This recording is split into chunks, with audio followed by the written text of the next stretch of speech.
Governments lie all the time. Oh, not just the American government. It's just in the nature of governments. Well, they have to lie. And since they don't represent the people, and so since they act against the interests of the people, the only way they can hold power is if they lie to the people. You don't know what I know. You can't see the spreading stain of deception. I am cruel to myself. Things will never be the same. If they told people the truth, they wouldn't last very long. I will hold my silence like a weapon in my hand. If I used it, I would murder myself. You could never understand. Columbus came ashore greeted with nothing but niceness, sailing west in attempt to find golden spices. Dominated by the popes and frenzy for ISIS, the Catholic Church expelled Jews and claimed it was righteous. The first man to see land would get a reward and get a yearly pension for life, clearly from God. A young sailor saw land, said we isn't far. Columbus lied, said he saw it the evening before. They touched ground, they were greeted by the Arawak. Columbus had them locked up as prisoners in an hour flat. He wanted to find a source of gold, and that was that. And when they thought that wasn't fair, then he stabbed they back. When there was no more gold, he took slaves instead and left 250,000 Indians in Haiti dead. The men died in mines, the women died at work, the children died from lack of milk and they died in the dirt. They were just taking advantage of a passive people. They were just being the savages of massive evil. That's the church work, that's the path of massive ego. That's the blood of Abraham being stabbed by the steeple. At 16, 19, they were patiently waiting for a ship to carry slaves that was changing the nation. The white man was a cannibal praying to Satan. Hatred, contempt, or pity, or patronization. That's the cornerstone, everything racism based in. The African had a more advanced civilization. Black was slave, master was white, rationalization. 50 million dead, that's Western civilization. At first they appeared in the north, and they were helpless in the face of superior force. And all of them were chained together, they really was lost. Racism isn't natural, it's merely divorce. Before the slave trade, black was considered distasteful. By the Oxford Dictionary, I found it disgraceful. It's not a natural tendency to be bitter and hateful.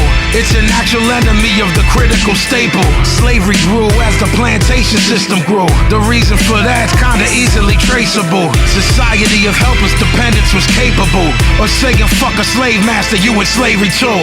7 slaves were put to death for murdering master.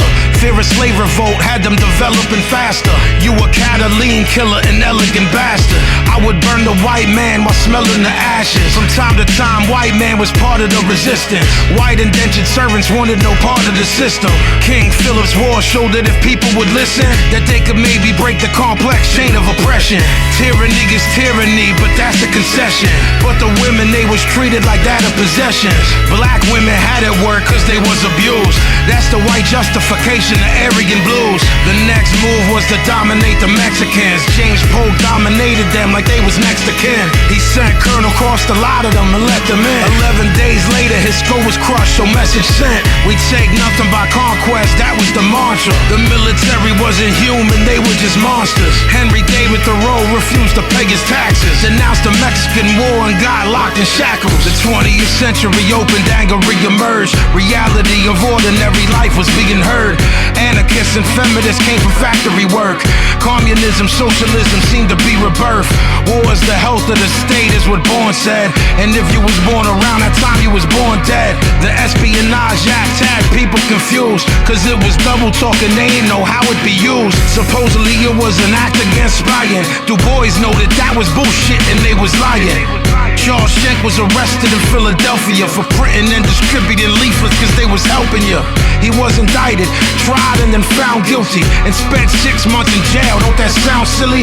Had his freedom taken away by his own nation. But there's a lesson: do not submit to intimidation. The act still exists today, and this shit is real. Supposedly Kennedy tried to have that shit appealed. Eugene Debs did 10 years for no purpose.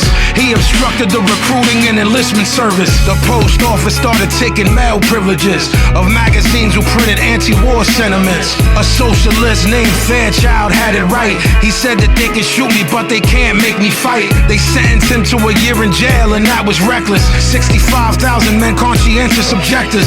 They were sent to army bases to work there. They were treated sadistically and were hurt there.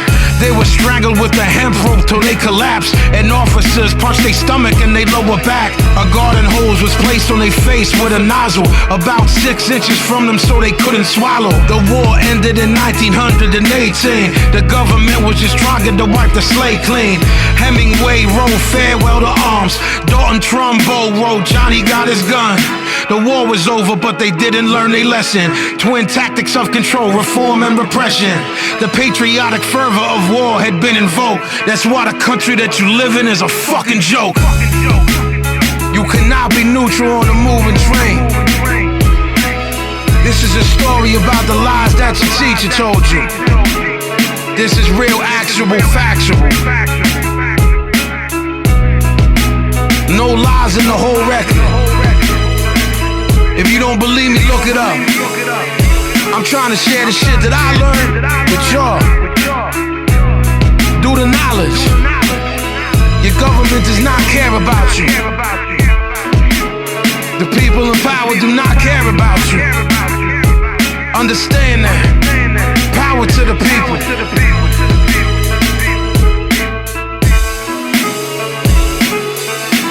War is like a fix. You know, you get high on war. We won. And then you're down on the ground again. And you need another fix. You need another war. Why do you think we've had war after war after war after war? Every war they say, this is the end. This is the last war. In World War I, they said, this is a war to end all wars. And then not long after that was World War II. And then soon the United States was waging war in Korea and then in Vietnam.